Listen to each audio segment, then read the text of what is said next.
Buenas tardes a todos. Es para mí realmente una verdadera alegría que podamos compartir hoy y que nos acompañen en este esfuerzo por compartir un espacio de reflexión, de debate, de conocimiento. Quiero decirles que me ha tocado dar el curso las sesiones de historia política de Guatemala. En 6 horas tenemos que cubrir 500 años. Eso va a ser terrible. Yo quiero que estemos claros en que lo que vamos a hacer es tomar unas capsulitas de conocimiento que nos van a ser útiles, pero sobre todo que nos van a abrir ventanas, en el sentido de que a través de las lecturas, a través del debate, a través de la conferencia, nos van a surgir muchísimas dudas, muchísimas, que nos vamos a ver obligados a contestar. Y ya solo eso es ganancia. Nuestra historia política es una historia de aciertos, de fracasos, de alegrías, de tristezas, de deterioro de muchas cosas, de avance de muchas cosas, de conquista de muchas cosas. Y aquí nos surge una pregunta con lo que yo quise comenzar mi curso, que es historia, ¿por qué y para qué? Cuando nosotros cuestionamos el por qué, regularmente vamos a referirnos al pasado. ¿Por qué la historia? Porque todos esos elementos, esos siglos, esos personajes, esas ideas que nos han construido durante estos 5 siglos que llevamos de convivir en un espacio geográfico dado, son los responsables de lo que ahora somos.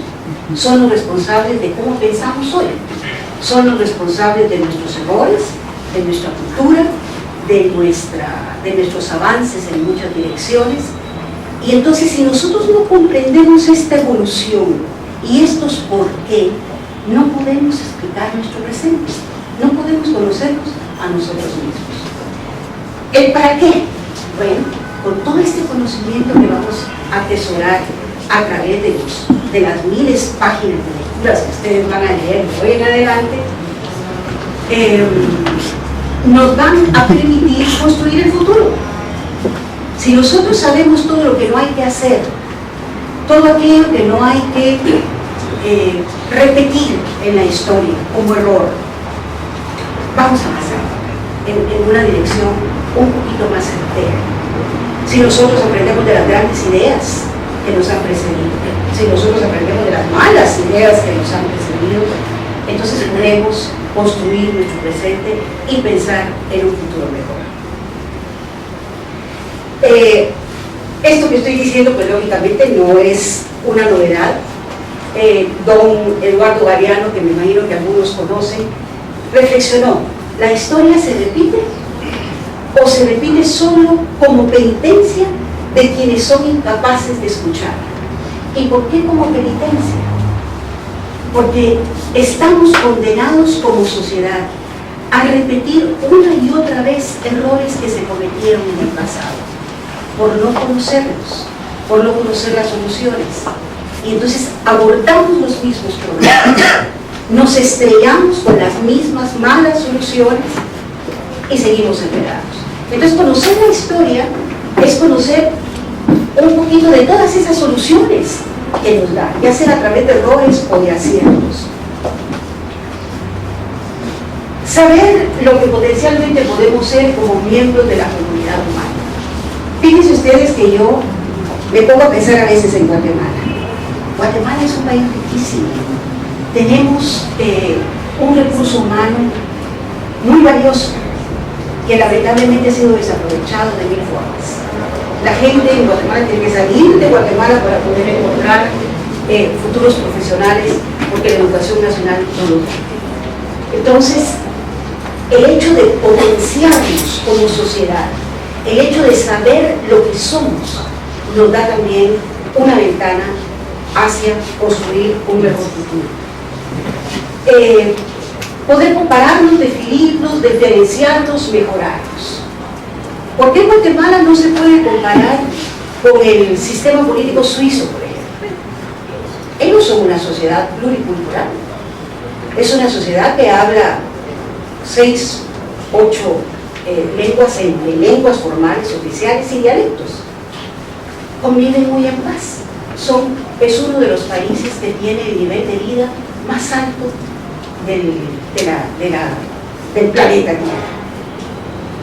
Es uno de los países que tiene un desempleo que jamás pasa del 3%.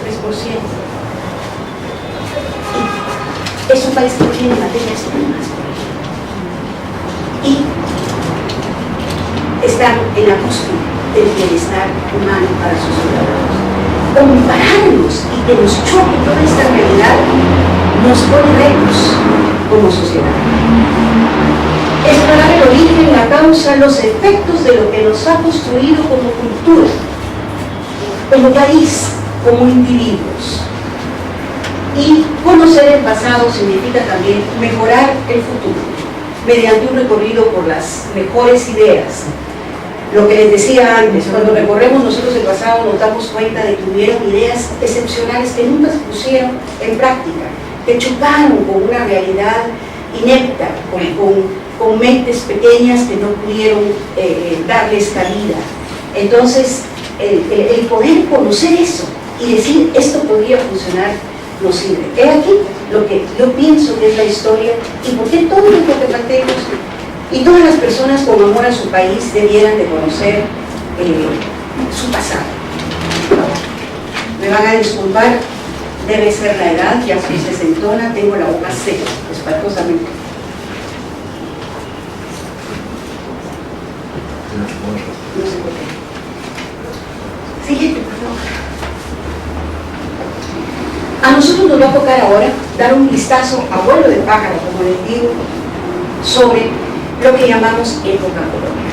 ¿Y por qué la época colonial? Porque la época colonial va a ser la que va a fundar una serie de instituciones y va a fundar una serie de prácticas políticas, de sociedad, podemos decir, que poco a poco nos va a ir conformando hasta llegar hasta el siglo XX. Al periodo que comprende la época colonial, vamos a decir que es desde 1540 hasta 1821, desde la fundación de la Capitanía General de Guatemala hasta la independencia en 1821. A todo ese bloque le vamos a llamar época colonial. Los antecedentes, pues yo creo que todos lo sabemos: el descubrimiento de América. Nuestro estimado Cristóbal Colón pensaba que quería llegar a las Indias. ¿Por qué? Porque quería buscar una ruta marítima para poder comerciar con Oriente. La ruta terrestre estaba captada, secuestrada por comerciantes específicos que no dejaban comerciar, no era un comercio abierto. Entonces Colón pensaba que este hallazgo de poder llegar a la India a través del mar podía ocasionar una apertura de comercio. Se va con diferentes reyes, monarcas del momento, y la gente no le pone mucha atención. El asunto del mar y el asunto de la aventura estaba un poquito inhibido todavía en ese momento. Pero la corona española, que dicho sea de paso, financieramente no estaba nada bien, se anima y le dice: muy bien, vamos a emprender esta aventura y vamos a ayudarlo con los barcos. Él tenía cartas náuticas, científicas, que habían sido promovidas regularmente por Portugal, que había sido prácticamente el rey de la navegación mundial. Y amparado en todo esto, se inicia una expedición por mar, que ya sabemos, la línea de la Princesa Santa María, que van a salir del puerto de Cádiz hacia el continente americano. ¿Cuál era la idea? ¿Cuál era la idea? Que a donde se llegara, pues se estableciera esa ruta comercial, pero nos vamos a encontrar con un continente aparte. Y a partir del momento que se descubre que Colón ha llegado a tierras que están ocupadas por indígenas, el Imperio Español, su meta va a ser, número uno, el control de territorios. Evidentemente, este control de territorios, como todos sabemos, no fue nada fácil, y van a haber alianzas, enfrentamientos con pobladores indígenas, y las metas básicamente van a ser económicas. Recuérdense que acabo de decir que España estaba en un ambiente económico muy deprimido. Los árabes acababan de ser expulsados, dejando una economía tremendamente, sobre todo la mano de obra en el suelo, y era un poblado terriblemente pobre. Es decir, me estoy refiriendo a España. Algunos creen que estaba en la bonanza, no es así. Y la otra meta era la evangelización. Tenemos que entender que la España de este momento había sido un poco herida por la invasión musulmana. Los musulmanes estuvieron en España 7 siglos, y en esos 7 siglos la fe católica impuesta y muy vivida, digamos, por el pueblo español, se ve muy herida. Entonces, al ellos salir de los musulmanes, como que recobran esta fe con bastante pasión, con bastante fervor, y retoman prácticas que a veces en algunos otros países del continente europeo ya habían pasado un poquito. Entre ellos, por ejemplo, la Inquisición. Vamos a hablar de ello después. Siguiente, por favor. Los conquistadores en España del siglo XVI. Acabo de decir que los musulmanes habían estado prácticamente 7 siglos allá, y tanto la cultura, la economía, la religión va a estar bastante fracturada, y su organización política incluso va a estar en niveles de construcción porque había estado en manos de musulmanas que tenían captados mucha tierra, mucho poblado. ¿Qué pasa con los hombres que vienen a conquistar América? Tenemos que vincular a estos hombres, para eso yo les pido que ustedes hagan un esfuerzo porque es difícil. Esta gente venía de un mundo medieval, por principio, con valores de caballería y ciertos valores vinculados al honor que se manifestaban a través de la espada como identidad y prestigio. De la misma manera que yo creo que las sociedades guatemaltecas, el tener un título, digamos, de profesional puede ser una carta de presentación de una identidad, allá quien no tenía una espada, quien no hacía gala de defender su territorio, era un estado de semiguerra mental, en donde la espada, el honor estaba en la espada, en poder defender mi poblado, en poder defender mi casa, el poder defender mis bienes. Ese es el hombre que viene a conquistar América, con esos valores. No es el agricultor, no es el intelectual, no es el científico, no es el burócrata. Viene ese hombre del pueblo con estos valores, y hay que entenderlo desde esa perspectiva. La espada como identidad y la economía en este momento, repito, era una economía en España muy dependiente de Europa. Ahora, ¿qué se encuentran los conquistados? Es decir, ¿qué se encuentran los conquistadores en estas tierras? En el momento que ellos llegan, se calcula una población aproximada de 5,5 millones, pero estamos hablando siempre de todo lo que es Mesoamérica, que prácticamente arranca de Chiapas hasta Panamá incluso. Y Guatemala aproximadamente teníamos 2 millones de habitantes. ¿Cuál era la economía que estaba sobre la mesa en este momento de estas comunidades indígenas? Promoción agrícola, definitivamente. Había un intercambio muy activo comercial entre los diferentes poblados. Se hablaba de un tributo.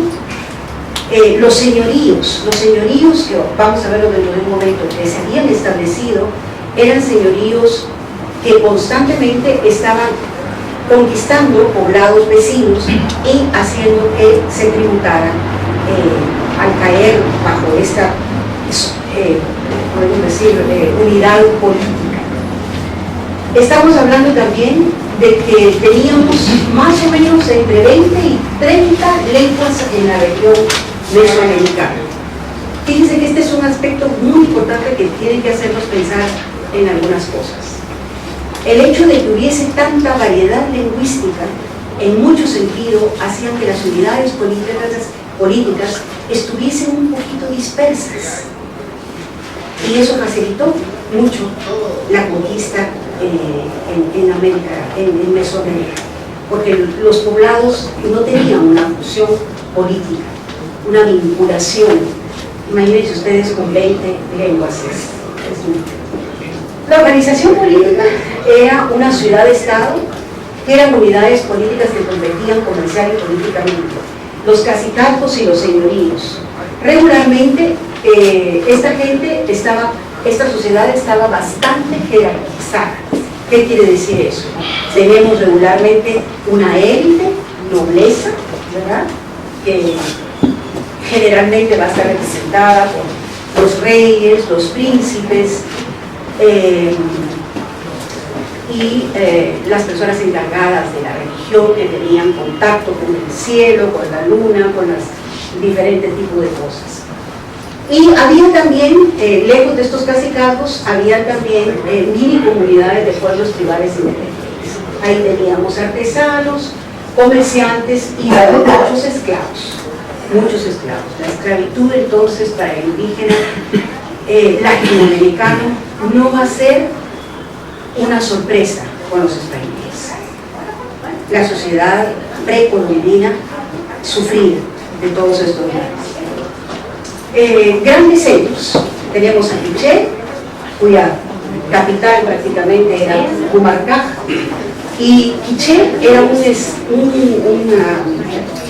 una organización política muy poderosa, los más poderosos al tiempo de la venida de los conquistadores. Teníamos los caciqueres también, cuya ciudad estaba en Ixmiché, Sutuiles, cuya ciudad estaba en Chitlaní, en Atitlán, y también teníamos a los Ocumames en el Atitlán Oriental y a los Itzáes en las tierras bajas del Petén, que dicho sea de paso, van a ser conquistados muchísimo tiempo después de la conquista real que nosotros conocemos, precisamente por la lejanía. El encuentro de estas dos culturas va a tener múltiples perspectivas que tenemos que analizar. Va a constituir por principio una guerra desigual. Tenemos a los conquistadores españoles con armas de fuego, con caballería, conocían ya la pólvora, tenían cascos que cubrían sus cabezas, se caían de los caballos y no se morían, armaduras, por cierto, muy pesadas, de acero, espadas, hierro, pero constituían evidentemente un conjunto de técnicas un poquito más sofisticadas que el indio americano, cuyo principal problema, como repito, fue esa dispersión, no solo lingüística, también geográfica, también de vínculos que los cohesionaran frente al ataque de los conquistadores. Débiles técnicas de guerra, lógicamente, con los recursos que tenían en ese momento. ¿Cuáles eran esos recursos? Pues flechas, muchas veces envenenadas. Luchaban prácticamente con su cuerpo descubierto. Imagínense ustedes la ventaja de los españoles con una gran armadura, en donde si se iba una flecha, una lanza, pues tocaban con la armadura. Esta gente estaba desprotegida. Garrotes, incluso, usaron muchos garrotes. ¿Qué pasa entonces en la fundación de las primeras ciudades? Tenemos a este grupo de conquistadores queriendo establecer organizaciones de todo tipo en un lugar desconocido, con indígenas que evidentemente iban a tener una actitud hostil ante la ocupación, ante la explotación.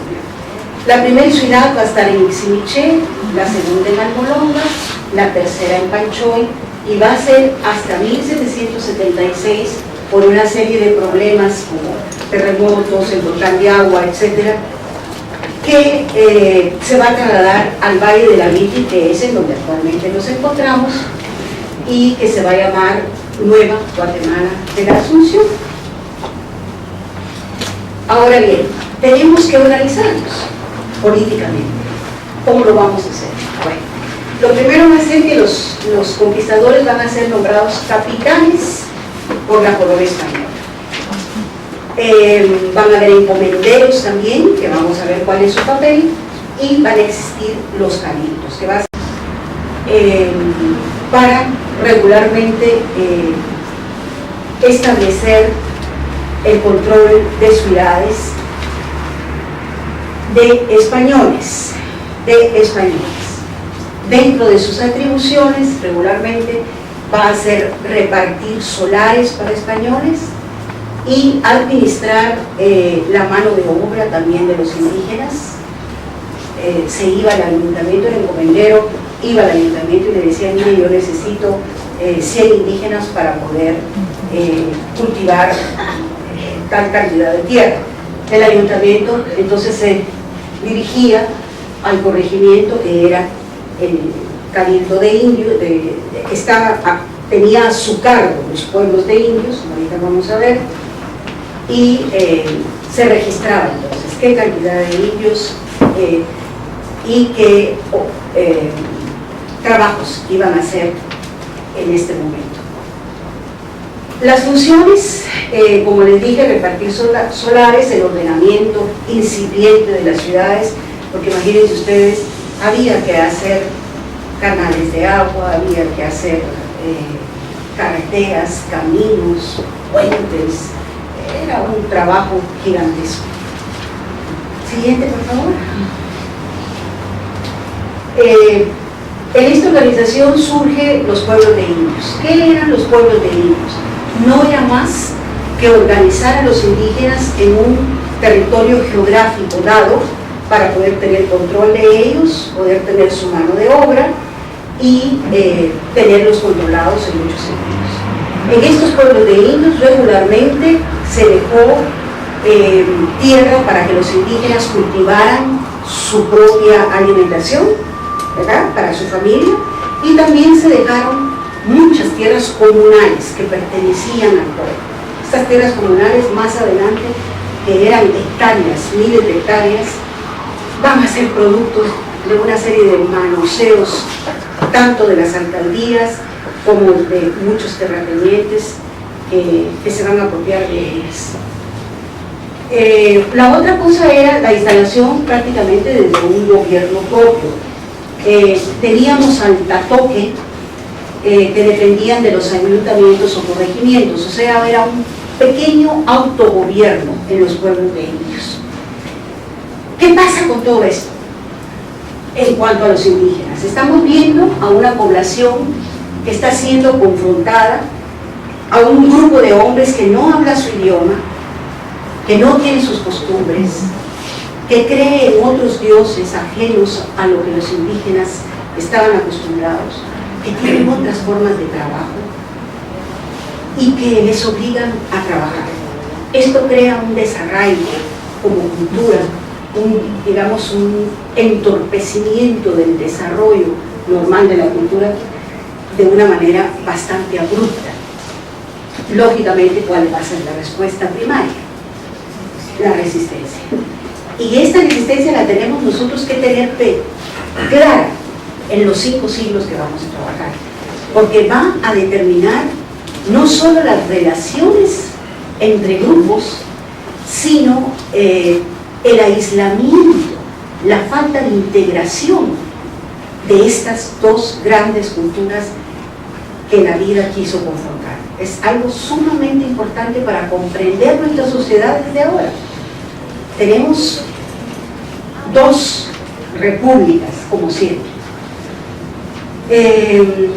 Lógicamente, esta integración impuesta era, pues, administrativa, pero no cultural, no laboral, en términos de desigualdad total. Sin embargo, hay algo importante. Desde el momento que se instauran los pueblos indígenas y se les asigna cierta autoridad para poder desenvolverse y autogobernarse dentro del pueblo, en ese sentido se le da un respiro al indígena, porque por lo menos en esa unidad ellos podían autogobernarse, aunque desgraciadamente también en algunos momentos van a ser traicionados por los mismos tatoques, que eran sus caciques y los encargados en vínculo con los españoles. En muchos momentos van a ser traicionados por ellos. Ejemplo, por decirles algo, data en la historia y data en documentos. El tatoque posiblemente era el que recogía el tributo, porque ese salario. Muchas veces este señor, que ya tenía cierto poder frente a los españoles y era una autoridad en los pueblos indígenas, recogía el tributo un sábado en la tarde y resulta que se iba muy contento a echar unos traguitos. Y entonces el tributo desaparecía mágicamente y al día siguiente se daba cuenta que tenía que dar cuentas a los españoles, y si no daba cuentas, fácilmente a la cárcel. Entonces volvía a cobrar el tributo. Fíjense ustedes las injusticias dentro de los mismos grupos. Son cosas que no nos son ajenas, creo yo, todavía en el siglo XXI.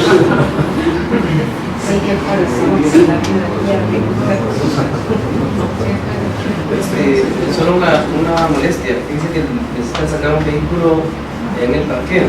Necesitamos que puedan mover el vehículo 985 CZK 495 CRP 554 PJB 525 CKR. Perdón, son dos motocicletas que están justo en la entrada, al igual que una camioneta verde y un carro blanco. Que están justo en la entrada. Por favor, Por favor. Están parqueando a un costado del estado. Pero es evidente que aquí no están. Yo diría que están en el otro lado. Gracias. Lo que va a ser la sociedad de ese momento es el repartimiento. ¿Qué es el repartimiento? No es más que la organización de trabajo forzoso, remunerado, eso sí, forzoso pero remunerado escasamente, porque estamos hablando de una sociedad muy pobre. Ni los españoles ni los indígenas tenían grandes riquezas en este momento. Si ustedes se dan cuenta, estamos con una población española que, les dije, no era una sociedad laboriosa en el sentido de venir a sembrar ellos la tierra. No era una sociedad industrial con ideas creativas, no era una sociedad artesanal. Por supuesto que salió artesanía después de todo eso, pero como grupo no era una sociedad que arrancara con pasión su presente en estas tierras. Y si a eso sumamos que estamos frente a una población obligada a trabajar la tierra, que tampoco quiere colaborar, que tampoco quiere contribuir, porque está siendo invadida, ¿no? Entonces, todas estas cosas, económicamente hablando, explican la depresión del periodo colonial. El repartimiento, entonces, obligaba al indígena a trabajar. Prácticamente la encomienda era el vehículo mediante el cual se cobraba el tributo, mediante el cual se evangelizaba, porque también la iglesia, y lo vamos a ver dentro de un momento, estuvo muy presente en todo el proceso y pesaba inmensamente en la vida colonial, tanto de los españoles como de los indígenas. En Honduras hubo un poco de plata, entonces se llevó a indígenas, pero los indígenas no soportaron. Era un trabajo al que no estaban acostumbrados y entonces se importó esclavos negros. Por supuesto, todo esto mediante un proceso abusivo, y otra cosa, detrimento en siembras propias, porque para la siembra del cacao, para la siembra del maíz, para la siembra de lo que fuese, se separaba al indígena de su pueblo. Entonces dejaba la siembra suya abandonada y se pasaba hambre. Ese era el marco. Aquí vamos a ver que la legislación que surge va a tener intereses políticos en conflicto. ¿Y a qué me refiero en este sentido? Tenemos a la corona, cuyo botín es América Latina. Tenemos por otro lado, a los fundadores de todo esto en América Latina. Y entonces vamos a ver que se comienza a murmurar del abuso hacia el indígena, y la corona española va a salir en la defensa del indígena y va a promover una legislación que se va a llamar las leyes nuevas, que se van a mandar a Latinoamérica en 1542. ¿Qué decían las leyes nuevas? Que era un freno a que toda esta sociedad respetara al indígena. Va a prohibir la esclavitud, porque se sabía que había esclavitud. Va a abolir la encomienda. Quiero decirles que esto, aunque es una orden real, jamás se cumplió a cabalidad. Y ahí comienzan a haber, como les digo, intereses encontrados. Y el indígena debía tributar. Como estábamos quitando la encomienda, entonces el indígena debía de tributar directamente al rey. Entre 1548 y 1550,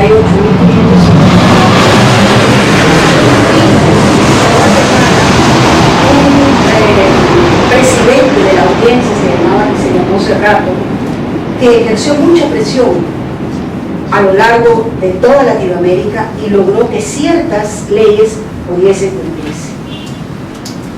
¿Qué pasó con todas estas leyes, digamos? Lógicamente la encomienda baja en algunos lugares más que en otros, y surge la hacienda, la figura de la hacienda como unidad productiva, y la plantación, básicamente de cacao y anís. Hubo 500 haciendas aproximadamente hacia 1572. En ese momento se tiene claro que hay una emigración de esclavitud negra en Centroamérica. La Audiencia de Guatemala, repito, fue una institución que trató de estar por encima de todas las instituciones anteriores que he mencionado, y era un representante directo del rey, tenía funciones legislativas, ejecutivas y judiciales. Prácticamente estaban encima de todos los demás. La audiencia también organiza nuevamente el territorio, porque ¿qué pasa? Ya hasta en este momento, que prácticamente es fundador, ya se siente que la presión de la capital de Guatemala, del reino de Guatemala, ejerce una enorme influencia en todo sentido en el resto de provincias centroamericanas. El sector social políticamente más influyente regularmente van a ser los grandes comerciantes, y hay una cosa muy importante aquí. Se comienza ya de entrada a la colonia, por la situación económica mala de España, que vamos a abordarla dentro de un momento, a vincular todo el sector económico incipiente con la burocracia, o sea, con la administración pública. Y es una pregunta que quiero dejar en el aire. ¿Será sano esto para una sociedad? El hecho de que los intereses económicos estén prácticamente gobernando y asumiendo la actividad de gobernar. Se los dejo para la próxima. Siguiente. ¿De qué sociedad estamos hablando? Tenemos por un lado, y encima de la pirámide, a los blancos. Los blancos regularmente van a ocupar los altos cargos, se van a convertir poco a poco en médicos, herederos de encomiendas, terratenientes, o sea, dueños de tierra, van a significar la élite comercial. Y estos primeros blancos van a crear monopolios en el sentido de que si se produce cacao y se produce añil, ellos son los exportadores y tienen sus contactos en España para que les compren su producto. Esto va a ser prácticamente un monopolio inicial que se va a mantener durante muchísimos siglos y contra el que van a luchar otros sectores que van a emerger. Los blancos entonces vamos a decir que van a estar en el poder político, como acabo de mencionar, y también el clero secundario, que regularmente era nombrado por la corona y venía de España. Luego tenemos a los criollos, que son los hijos de los españoles nacidos en América, van a significar una clase alta porque lógicamente heredan la riqueza de sus padres y van a heredar encomiendas también. La encomienda en algún momento es heredada. Posteriormente hay leyes que quitan la herencia. El criollo va a ser un sector social que en algún momento se va a volver contra el español, porque va a querer ascender socialmente, sobre todo en cargos públicos, que estaban captados regularmente por los españoles. Entonces, el criollo va a irse al ayuntamiento, va a ser fuerte en el ayuntamiento, en el poder local, en algún momento. Luego tenemos los mestizos. Lógicamente el mestizo, ustedes sabrán, es una mezcla entre el blanco, el indígena y muchas veces también un poquito de raza negra por ahí metida. El indígena en el primer momento de la colonia va a ser prácticamente un ser invisible. Jurídicamente, en la ley no va a estar contemplado,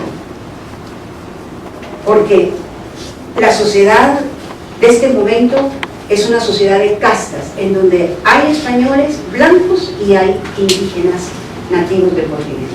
Entonces, este nuevo elemento, vamos a darnos cuenta que a través de la colonia va a ir escalando poco a poco, pero va a ser difícil, porque en este momento no pertenece ni a una ni a otra cosa y jurídicamente no existe. Van a empezar con actividades económicas muy modestas y culturalmente van a tratar de acercarse más a los blancos por situaciones económicas. Finalmente, la raza mayoritaria, los indígenas, una mayoría demográfica enorme que en algún momento sufre terriblemente una baja. Su fuerza laboral y tributaria sostenía prácticamente las economías locales. La colonia se mantiene a sí misma, burocráticamente, por el tributo indígena, no por el comercio, no por el aporte de grandes empresas, que lógicamente también tributaban, pero realmente el grueso del ingreso del Estado, podríamos decir, lo sostiene el tributo indígena. Se va a hacer, como todos sabemos, un sincretismo cultural y religioso, divididos. Ellos, los poblados, están divididos, están dispersos, y esto creo que fue un factor trascendente para que no fueran capaces, bajo una unión verdadera, un vínculo, una organización política, dar un alto a la explotación española. No había capacidad de organización. Como ya les mencioné, las barreras lingüísticas, entonces se aíslan unos de otros. La iglesia en la época colonial va a tener muchos retos. Por principio, tiene una especie de contrato con la corona española que se llama patronato real.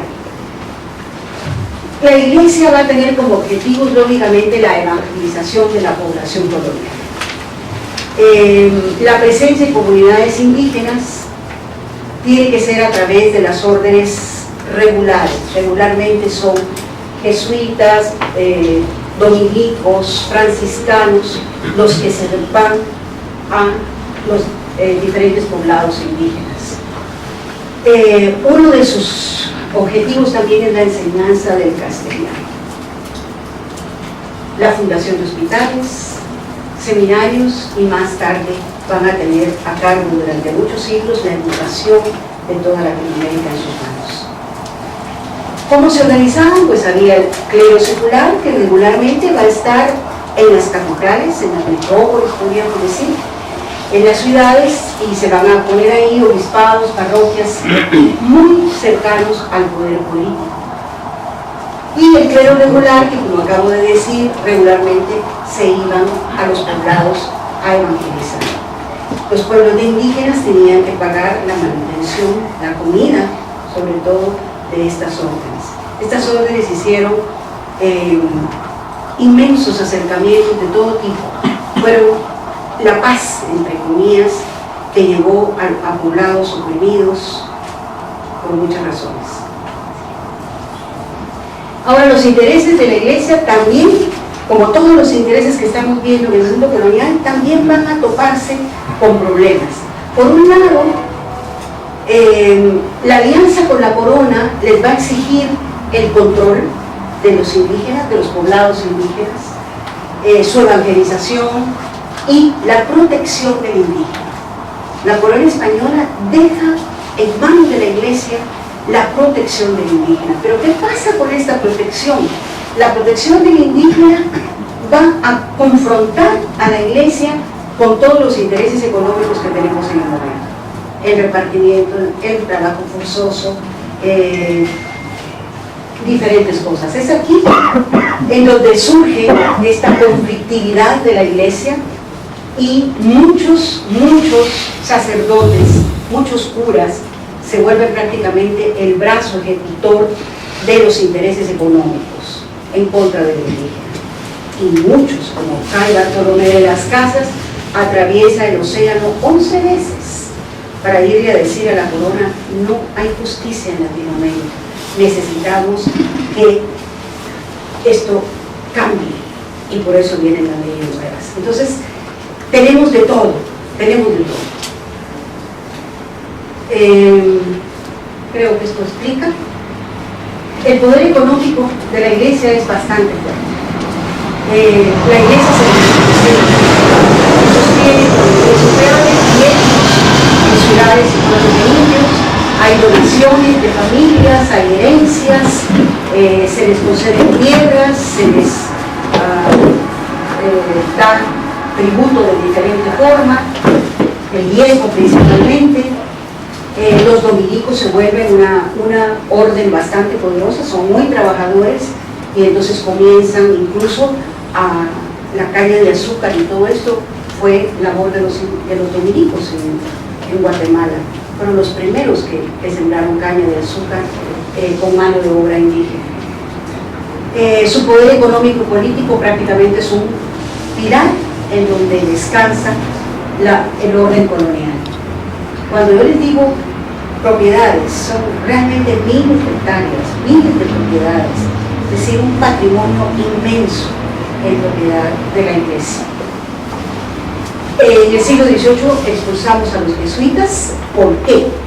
Porque en la dinastía, en el reinado español, hay un cambio, ¿perdón? ¿No? ¿Alguien me podría avisar, por favor, cuando lleguemos a la hora y media? Hora y media, porque tenemos media hora de retroalimentación. Hay un cambio en la corona española y llegan los Borbones al trono español. Los Habsburgo hasta este momento habían sido una administración terriblemente conservadora. Terriblemente conservadora. Los Borbones van a traer consigo mucho de la ilustración francesa, que quiere decir progreso, que quiere decir razón por encima de la fe, por ejemplo. Hay una filosofía atrás de ellos un poquito más moderna, que va a hacer cambios en algunos órdenes significativos, en otros órdenes las cosas van a seguir iguales porque no son capaces de crear realmente una revolución de cambios en su administración colonial. Siguiente, por favor. Los Borbones van a traer nuevas ideas. A partir de 1700 se finaliza la dinastía de los Habsburgo por problemas de rivalidades y tronos en Europa. Y la primera parte de 1700 va a ser una parte bastante depresiva económicamente. En ese momento va a surgir la revolución industrial y vamos a ver, por ejemplo, que la IL sufre una baja inmensa porque hay textiles y técnicas mucho más modernas en Inglaterra. Entonces hay un bajón en la economía latinoamericana. Carlos III va a implantar un régimen de intendencias que le va a llamar. ¿Qué es lo que quiere? ¿Qué es lo que percibe los Borbones en América? Están claros en que el sistema se ha corrompido. Quieren quitarle un poquito el poder al centro neurálgico de Centroamérica, que era Guatemala. Aquí estaba la Capitanía General, que abrigaba a las autoridades coloniales, en donde el comercio se tenía que normar.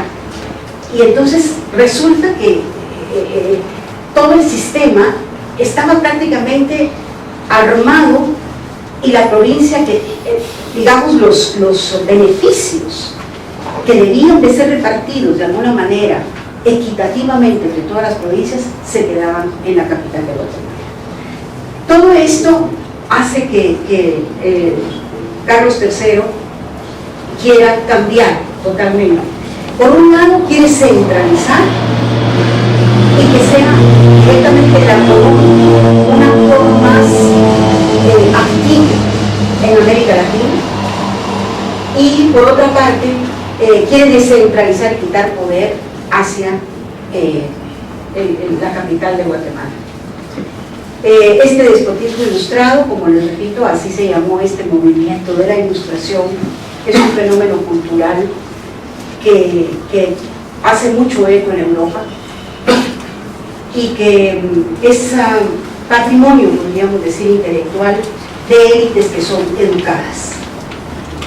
En este periodo se declara la libertad de comercio y la libertad de industria.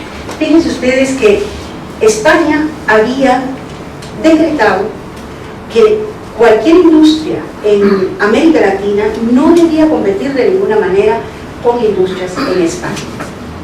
Entonces prácticamente estaban amarrándole las manos a la gente que quería desarrollar diferentes tipos productivos a través de leyes que no permitían el progreso, y al mismo tiempo querían cobrar, querían una ciudad productiva. Entonces había una serie de contradicciones en este sentido que se hacían sentir.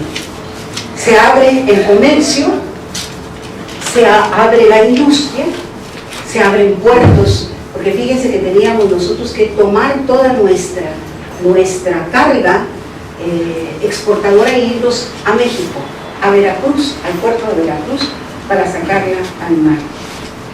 Eso significaba pérdidas inmensas. Entonces, otro elemento sumamente importante de los Borbones: quieren reducir a la Iglesia totalmente, quieren despojar a la Iglesia de tanto el poder económico como el poder político que había adquirido. Los resultados en esta época es que el comercio se multiplica en muchos sentidos. Por decreto se elimina la discriminación racial, queda el papel, ya no más castas, ya no más discriminación racial, en papel. Aumento de la población tanto indígena como el mestizo, que comienza a proliferar, y se fortalece un poco el poder local en detrimento del capitalismo. Eso sí, hay una resistencia. Todo esto no pasa con una feroz resistencia de aquellos que son lastimados en sus intereses. Aquí el régimen de intendencia comienza a explicar, afianza la idea de una Centroamérica dividida. ¿En qué sentido? en que al crear intendencias en Costa Rica, en Honduras, en otros lugares, las provincias, Costa Rica, Nicaragua, Honduras, El Salvador, comienzan a verse a sí mismas. Ya había un descontento, como acabo de decir, hacia el centro de la capital. Entonces, aquí, esta administración promueve un poco más el separatismo centroamericano. Aquí vamos a irnos prácticamente hacia la independencia. En todo este escenario tenemos que hay una crisis en España.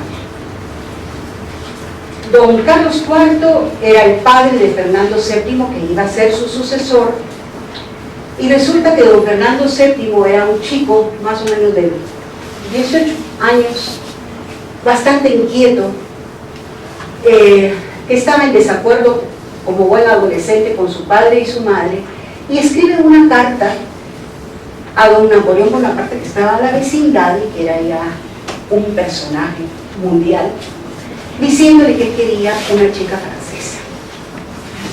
Quería casarse con alguien francés porque admiraba mucho la cultura francesa. Viene don Napoleón Bonaparte, lo invita a la frontera española y francesa y lo secuestra. Lo detiene y prácticamente va a invadir España y va a colocar a su hermano, José Bonaparte, que va a ser repelido y odiado en España. A todo esto, Fernando VII está cautivo por el rey francés. Todo este cisma español, lógicamente, va a causar rechazo en España, y en las colonias americanas va a surgir algo muy interesante. Toda esta oposición a la invasión francesa en España va a despertar lo que se llama en 1812 la Constitución de Cádiz. ¿Y qué es la Constitución de Cádiz? Pues es el deseo de que las colonias americanas estén representadas en las decisiones de todo el reino español. Anteriormente prácticamente era un sistema en donde había una metrópoli y había colonias, pero en este momento se va a querer una monarquía constitucional y se va a decir las provincias de Centroamérica pueden tener un diputado que los represente para las decisiones del reino español. Esto va a crear muchos sentimientos. A nosotros nos va a representar don Antonio Larrazábal, que dicho sea de paso hace muy buena labor ante las Cortes de Cádiz. ¿Qué pasa? América Latina se va a dar cuenta mediante estos asuntos de que existen otras formas de gobierno, otras formas de pensar a Centroamérica. Surge el Estado soberano por encima del rey, que era el soberano hasta este momento. Entonces, aquí surgen nuevas ideas, surge el ciudadano, el derecho al voto, derechos del hombre, límites y obligaciones y derechos de las autoridades y de la ley. Recuerden ustedes que las monarquías estaban ahí por derecho divino, ellas eran la ley. En este nuevo esquema, las cosas van a comenzar a cambiar. Esto va a determinar definitivamente controversia y resistencia. ¿Quiénes van a ser los que van a decir no? Evidentemente todos los comerciantes que tenían ya su estatus contemplado en el reino, ¿verdad? Estas son unas novedades que se dan, que las acabo de decir. Por favor. Vamos en este momento hacia la independencia. España va a expulsar a los franceses finalmente, va a regresar Fernando VII, y cuando don Fernando regresa, rompe la Constitución. No nos interesa esta libertad y esta soberanía en el pueblo. Y en América va a surgir en este momento lo que conocemos como los partidos políticos, liberales y conservadores. ¿Quiénes van a ser los conservadores? Los que quieren guardar el vínculo con la monarquía española. ¿Quiénes van a ser los liberales? Los que abrazan todas las ideas de la Ilustración francesa y Napoleón y quieren la modernidad y una serie de elementos que vamos a ir viendo poco a poco. Otro acontecimiento que nos va a marcar en este momento va a ser la independencia de Estados Unidos, la independencia de México. Va a inspirar prácticamente un deseo de desvincularse de la corona española. Como repito, aquí van a surgir el pensamiento político centroamericano, liberales, conservadores. Siguiente, por favor.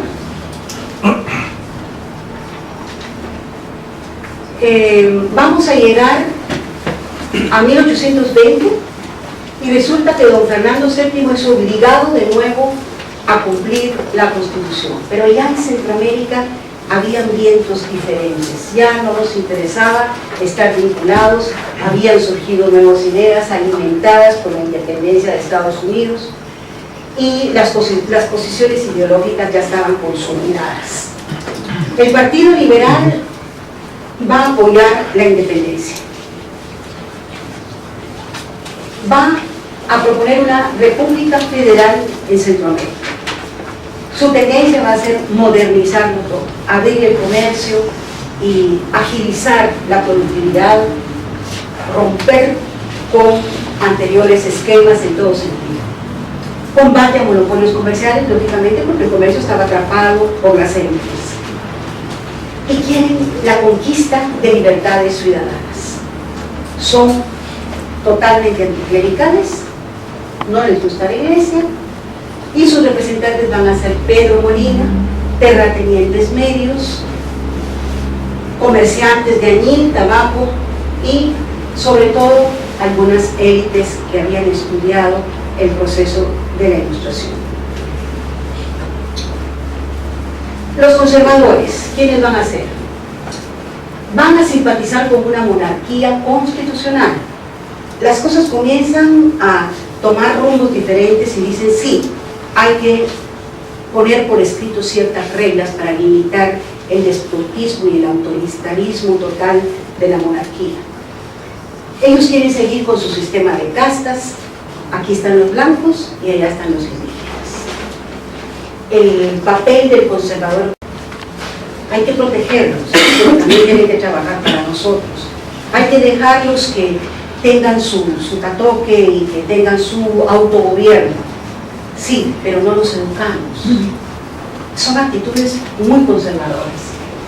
Un comercio reglamentado, que no haya libre comercio, sino que se restrinja al grupo. La iglesia pesa inmensamente en este orden, está como su brazo, de ahí como la iglesia colabora en este esquema, porque la iglesia comienza en muchos sentidos a ser la amiga de los pueblos indígenas. Son dos sectores que se acercan verídicamente y espontáneamente. Es un elemento que tenemos que tener en cuenta, que en esa distancia social, cultural, estos dos sectores sí logran acercarse en alguna medida. Ellos quieren un Estado centralizado, son amantes del orden y de la institucionalidad. Sus representantes son don José Cecilio del Valle, ustedes se acordarán de él, no sé si lo conocieron, y están representados por don criollos ilustrados y burócratas. Separación de España. Prácticamente México conquista su liberación de México en un atropellado proceso y instaura un plan de Iguala que va a declarar la independencia mexicana y va a invitar a Chiapas, que está terriblemente cerca de ellos, prácticamente en su territorio como ahora lo miran, y les va a decir: ustedes se adhieren a nuestro plan de independencia.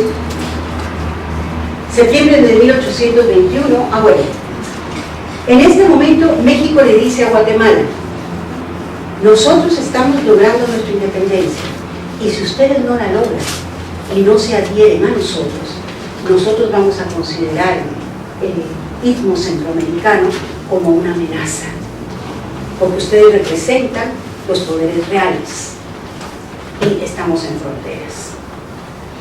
Septiembre de 1821, don Gabino Gainza, que en ese momento era jefe del ayuntamiento, llama a una junta de notables y les plantea el problema. La decisión de la independencia se hace prácticamente a puerta cerrada, todos lo sabemos, el pueblo está totalmente ausente, y se firma un acta en donde se declara la separación de España y se convoca a un congreso para elaborar una constitución. Estas fueron las circunstancias reales de presión en las cuales se firmó el acta de independencia. Hay un electorado confuso, porque ¿qué sucede? Costa Rica es informada como 15 días después. Ustedes pueden imaginarse los caminos en aquel momento. No había caminos, era terrible poder desplazarse. Entonces hay un electorado en toda Centroamérica terriblemente confuso, desinformación en las provincias. En las provincias lo que se quiere es la independencia de España y de la capital. Esa es la meta en este momento. Nicaragua simpatiza con movimientos anticolonialistas, pero Granada y León quieren independizarse de la capital. El Salvador quiere independencia total de Santiago, o sea, Santiago de Guatemala. El Salvador se va a perfilar desde este momento como un estado básicamente liberal, apoyando las ideas liberales. Honduras y Tegucigalpa hay hostilidades permanentes. Fíjense ustedes que el aparecimiento de partidos políticos sirve para que dentro de las provincias tengamos a liberales y conservadores confrontados. Regularmente en todas las provincias van a haber los dos partidos políticos que van a estar confrontados. Esta es una dimensión. La otra es que tanto liberales y conservadores de esa provincia están en contra de el poder administrativo y político de Guatemala. Entonces México, esto es un momento bastante difícil, México va a invadir Guatemala porque no nos anexamos a ellos, estamos diciendo que no, exigen la anexión a México. México ya era México, muchísimo más poderoso que nosotros. Los conservadores ven con simpatía esta anexión. Entra Filísola y somete brevemente, se firma un acta de anexión a México por los conservadores, los liberales están en total desacuerdo, pero por un breve periodo Filísola, que es el enviado mexicano, gobierna Guatemala muy cortamente. Hay una violencia inmensa, El Salvador se levanta, hay sangre y cabe la casualidad que cuando estamos en este lío total, Iturbide, el emperador mexicano, prácticamente es derrotado de México. Entonces Filísola se ve en la obligación de dejar.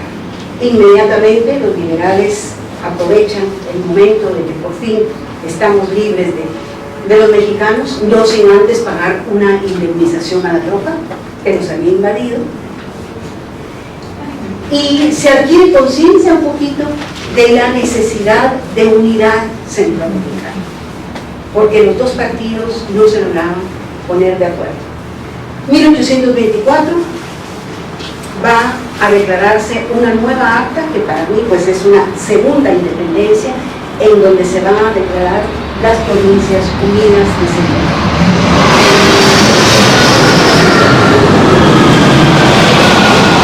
Las expectativas que cada quien tiene de este orden son diversas. La clase capitalina y su régimen político moderado quiere que el lucro que se iba a la corona de España se quede en nuestras arcas.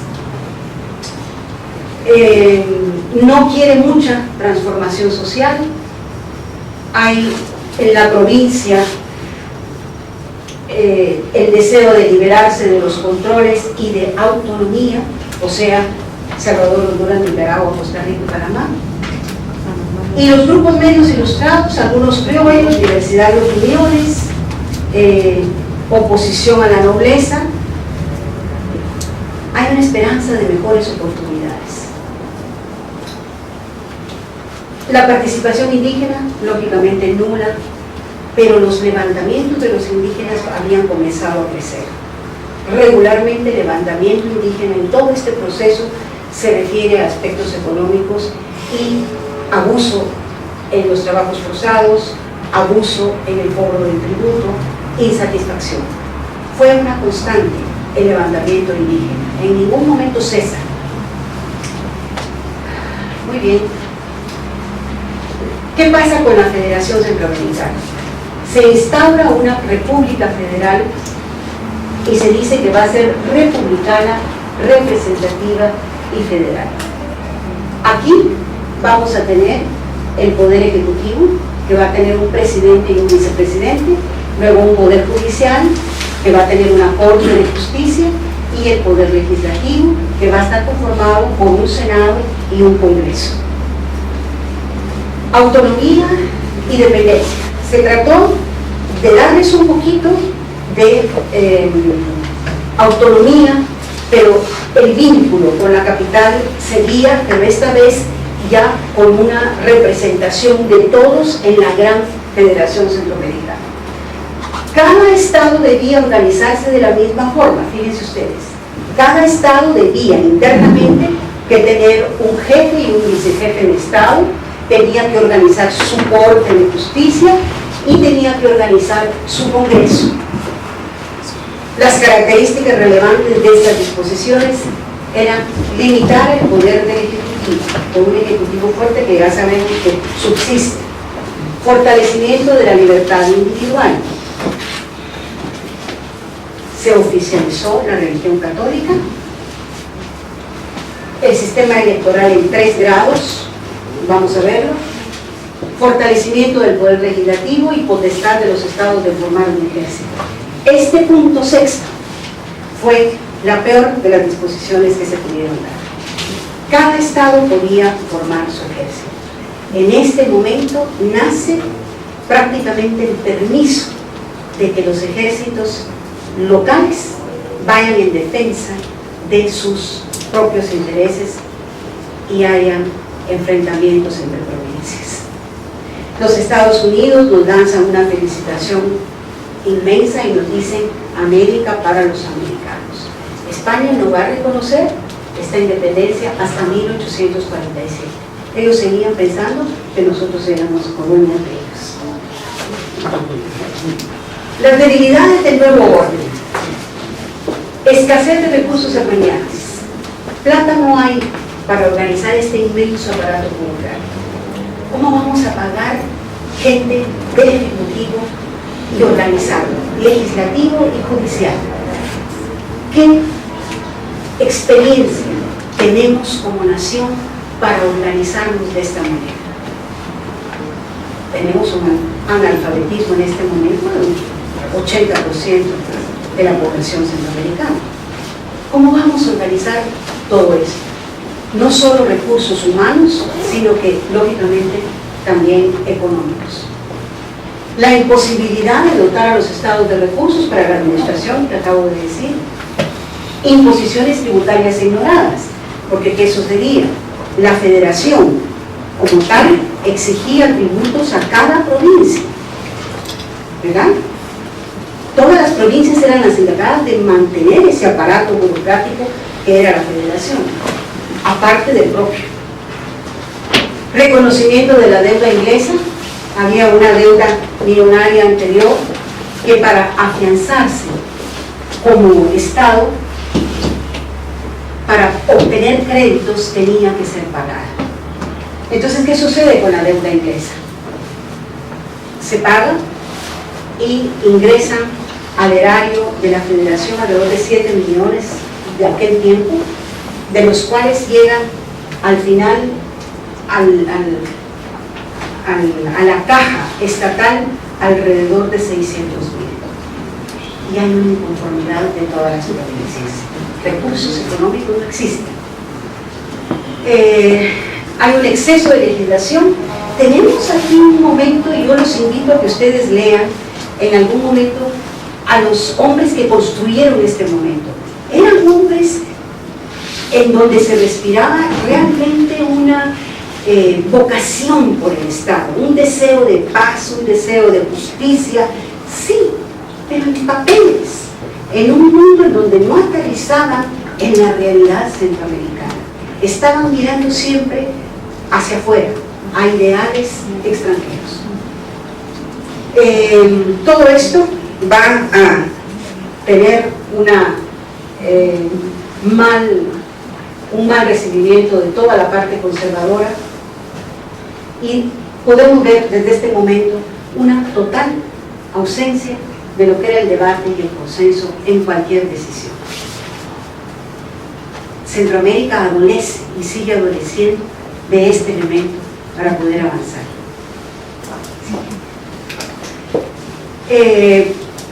Prácticamente Manuel José Arce, que es uno de los elegidos para ocupar la presidencia de la Federación Centroamericana, se ve confrontado para gobernar, es un liberal, en algún momento se ve confrontado con su mismo partido y se ve obligado a cerrar el Congreso. Los estados van a protestar y va a ser la primera guerra que vamos a tener contra Guatemala centroamericana. Fíjense ustedes, no nos acabábamos de organizar cuando ya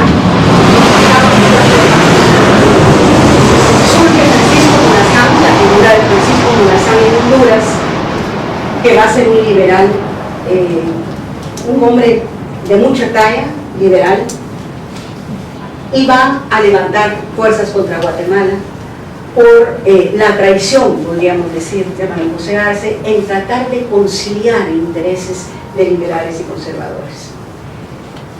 Prácticamente Manuel José Arce se ve en la necesidad de abandonar el puesto y se convoca a elecciones generales. Recuerden ustedes que en este momento todavía estamos en la Federación Centroamericana. En 1830 y en 1834 va a surgir Morazán como presidente de esta federación. Lamentablemente, este gobierno de Morazán va a ser un gobierno absolutamente anticlerical. Y recuérdense que estamos frente a una Centroamérica católica todavía. Entonces, esta animadversión contra la Iglesia va a crear descontento. Alguien me dijo a mí una vez, el espacio más vulnerable de una persona, el que más se duele si es atacado, es la parte espiritual. Y esto va a ser una constante durante todo este periodo. El ataque a la Iglesia, el ataque a la espiritualidad, que poco a poco se va a ir mermando, pero que va a crear confrontaciones inútiles, constantes, internas en Guatemala y externas en la provincia. Morazán, igual que como venimos diciendo, va a aplacar constantes motines, fuertes intentos de separación. Las provincias no quieren estar unidas a Centroamérica, tienen sus propios intereses. La economía se va a recuperar un poco bajo su administración y va a luchar fervientemente por mantener a una Centroamérica unida. Con las armas va a haber sangre. Cuando realmente era un sueño imposible, las fuerzas centrífugas de todas las provincias estaban cayendo sobre la mesa. Y como repito, los enemigos que se crean desde la Iglesia. En Mariano Gálvez en este momento, en Guatemala va a surgir un gobierno liberal también con las elecciones a las que estamos ya sobre la mesa, y este gobierno va a ser un gobierno que no le tocaba a Guatemala en este momento, un gobierno con unas ideas demasiado ilustradas, que no miraba hacia adentro, sino que siempre mirando en soluciones a problemas de otros, de otras dimensiones. La legislación de Mariano Gálvez en Guatemala va a ser vastísima, va a querer revolucionar totalmente el esquema político del país, pero se va a topar con inmensos retos. ¿Sí? Muy bien. Por ejemplo, por decirles algo, él quiere igualdad ante la ley, un elemento francés de la Revolución Francesa que dice todos somos iguales ante la ley. En nuestras sociedades no, porque los indígenas tenían sus propias formas de hacer justicia, y la sociedad española tenía sus propias formas de hacer justicia. Entonces, lanzar esta propuesta, tanto a españoles como a indígenas, era moralmente digno. Díganme ustedes si no, igualdad ante la ley. Sí, pero el indígena estaba acostumbrado a sus leyes ancestrales, sobre todo en el campesinado y en las áreas rurales, y va a estallar una rebelión que va a ser apoyada por la Iglesia Católica. En 1800 nacional, don Rafael Carrera, que va a ser un hombre que vamos a votar en la próxima sesión, que se va a quedar 30 años en el poder en Guatemala. Comienza en este caos, las fuerzas separatistas de cada provincia ya no era posible soportarlas. En 1838 va a iniciar, disolver la federación, y Morazán, agotado y solo, va a ser fusilado en Costa Rica. En Guatemala, Rafael Carrera, esto lo vamos a ver, pero yo creo que podemos, según el resumen, comenzar a interactuar, porque me interesa escucharlos y que nos peguemos un poquito aquí.